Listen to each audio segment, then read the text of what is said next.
पिछले वीडियो में हमने दक्षिणी एशियाई क्षेत्रीय सहयोग संघ सार्क पर चर्चा की थी, यानी the south Asian association for regional cooperation.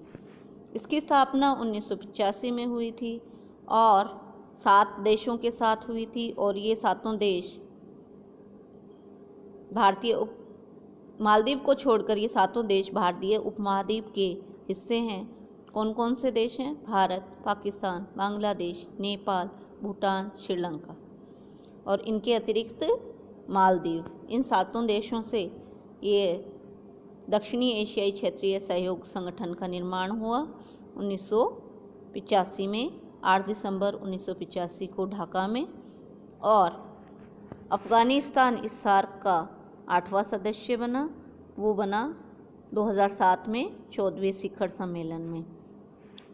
फिर हमने इसके सहयोग क्षेत्र कौन कौन से हैं उनके बारे में चर्चा की थी, और हमने बताया कि सार्क के उद्देश्य क्या क्या हैं।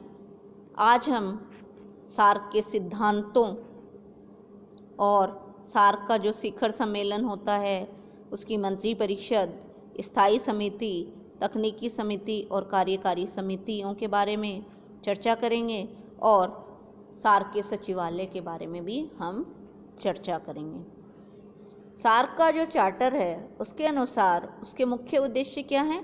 दक्षिणी एशिया क्षेत्र की जनता के कल्याण और उसके जीवन स्तर में सुधार करना, और आर्थिक, सामाजिक, सांस्कृतिक, तकनीकी और वैज्ञानिक क्षेत्र में सक्रिय सहयोग और पारस्परिक सहायता में वृद्धि करना, और अंतर्राष्ट्रीय मंचों पर अपना आपसी सहयोग मजबूत करना। ये कुछ उसके मुख्य उद्देश्य हैं। यहाँ तक हमने चर्चा कर ली थी।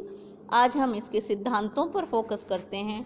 सार्क के चार्टर के अनुच्छेद 2 में सार्क के मुख्य सिद्धांत बताए गए हैं। वो हैं संगठन के ढांचे के अंतर्गत सहयोग, समानता, क्षेत्रीय अखंडता, राजनीतिक स्वतंत्रता और दूसरे देशों के आंतरिक मामलों में हस्तक्षेप न करना तथा आपसी लाभ के सिद्धांतों का सम्मान करना। दूसरा है, इस प्रकार का सहयोग द्विपक्षीय और बहुपक्षीय सहयोग का स्थान नहीं लेगा, बल्कि उनका पूरक होगा, और ये द्विपक्षीय और बहुपक्षीय उत्तरदायित्वों का विरोधी भी नहीं होगा। अब हम चर्चा करते हैं सार्क की जो कुछ संस्थाएं हैं उनका। सार्क के पास कौन कौन सी संस्थाएं हैं? एक तो शिखर सम्मेलन। सार्क का जो चार्टर है उसके अनुच्छेद 3 के अनुसार प्रति वर्ष एक शिखर सम्मेलन का आयोजन किया जाता है। शिखर सम्मेलन में क्या होता है? जो इसके सदस्य देश हैं, सार्क के 8 सदस्य देश, उनके शासनाध्यक्ष भाग लेते हैं। तो इसका जो पहला शिखर सम्मेलन था वो बांग्लादेश की राजधानी ढाका में हुआ था दिसंबर 1985 में। तो एक तो होता शिखर सम्मेलन, वो उसमें जो ये इसके सदस्य देश हैं उनके शासनाध्यक्ष भाग लेते हैं, उसे शिखर सम्मेलन कहा जाता है। दूसरा है मंत्री परिषद।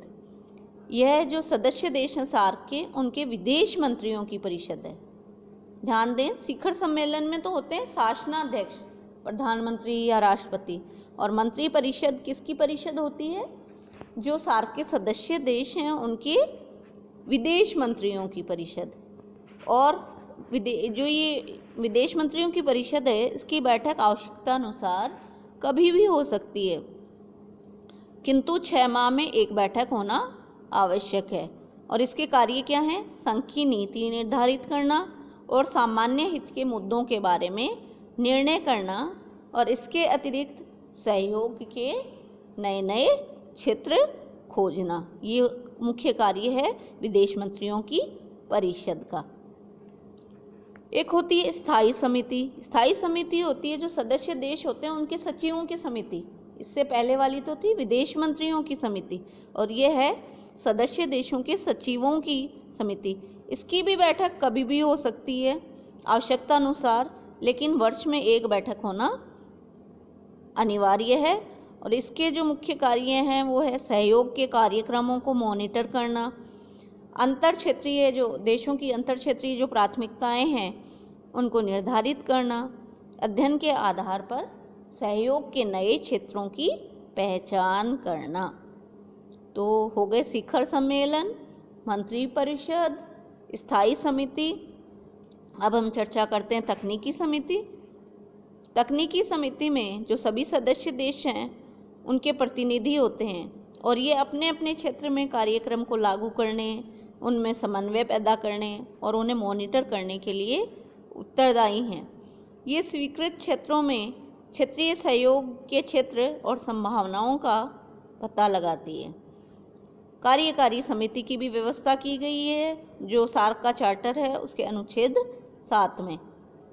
और कार्यकारी समिति की स्थापना किसके द्वारा की जाती है? स्थायी समिति के द्वारा। स्थायी समिति कौन सी? जो सदस्य देशों के सचिवों की समिति है। और एक होता है सचिवालय। सचिवालय का प्रावधान सार्क का जो चार्टर है उसकी अनुच्छेद 8 में है। और सार्क का जो सचिवालय है उसकी स्थापना कब की गई? दूसरा सार्क सम्मेलन जो हुआ था बेंगलोर में। पहला तो हुआ था ढाका में और दूसरा हुआ बेंगलोर में 16 जनवरी 1987 को। तब सार्क के सचिवालय की स्थापना की गई और 17 जनवरी 1987 से सार्क का जो सचिवालय है काठमांडू में उसने कार्य करना शुरू कर दिया। कहाँ है सार्क का सचिवालय? काठमांडू में। सचिवालय का एक महासचिव होता है और उसका कार्यकाल 2 वर्ष रखा गया है और महासचिव का पद बारी बारी से घूमता रहता है। प्रत्येक सदस्य अपनी बारी आने पर किसी व्यक्ति को नामजद करता है जिसे सार्क मंत्री परिषद नियुक्त कर देती है। सार्क के सचिवालय को 7 भागों में विभाजित किया गया है और प्रत्येक भाग के अध्यक्ष को निदेशक कहते हैं। काठमांडू में जो स्थित सार्क का जो सचिवालय है कहाँ स्थित है? काठमांडू। काठमांडू कहाँ है? नेपाल में। तो सार्क का जो सचिवालय है नेपाल काठमांडू में, उसने वर्ष 2003 में श्रीलंका में एक सांस्कृतिक केंद्र और मालदीव में तटीय प्रबंधन केंद्र की स्थापना की थी।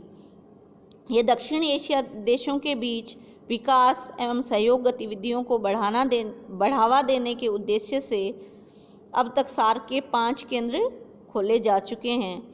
ढाका में कृषि व मौसम विज्ञान पर शोध के लिए 2 अलग अलग केंद्रों की स्थापना की गई है और दिल्ली में सार्क का एक शोध केंद्र स्थापित है। इस प्रकार ये हैं सार्क की कुछ संस्थाएं जिनमें शिखर सम्मेलन, मंत्रिपरिषद, स्थायी समिति, तकनीकी समितियां, कार्यकारी समिति और सचिवालय आदि हैं। सचिवालय इसका है काठमांडू में। सार्क का सचिवालय कहाँ है? काठमांडू में। 1987 में इसको स्थापित किया गया था और इसने 17 जनवरी 1987 से कार्य करना शुरू कर दिया था। और सार्क का उद्देश्य आपको पता ही है, जो सदस्य देश हैं उनमें आपस में आर्थिक, सामाजिक, सांस्कृतिक, तकनीकी और वैज्ञानिक विकास में तेजी लाना और सहयोग में वृद्धि करना, आपसी विश्वास और समझबूझ के द्वारा एक दूसरे की समस्याओं का मूल्यांकन करना और समाधान करना और अंततः दक्षिणी एशिया क्षेत्र की जनता के कल्याण और उनके जीवन स्तर में सुधार करना, इन सब को लेकर के दक्षिण एशिया क्षेत्रीय सहयोग संगठन के कई सम्मेलन हो चुके हैं। वैसे तो प्रति वर्ष एक शिखर सम्मेलन का प्रावधान है, पर कुछ कारणों की वजह से प्रति वर्ष ये कई बार नहीं भी हो पाया है। वैसे इसके चार्टर में प्रति वर्ष एक शिखर सम्मेलन का प्रावधान है और ये शिखर सम्मेलन बारी बारी से जो सदस्य देश हैं वो आयोजित करते हैं। धन्यवाद।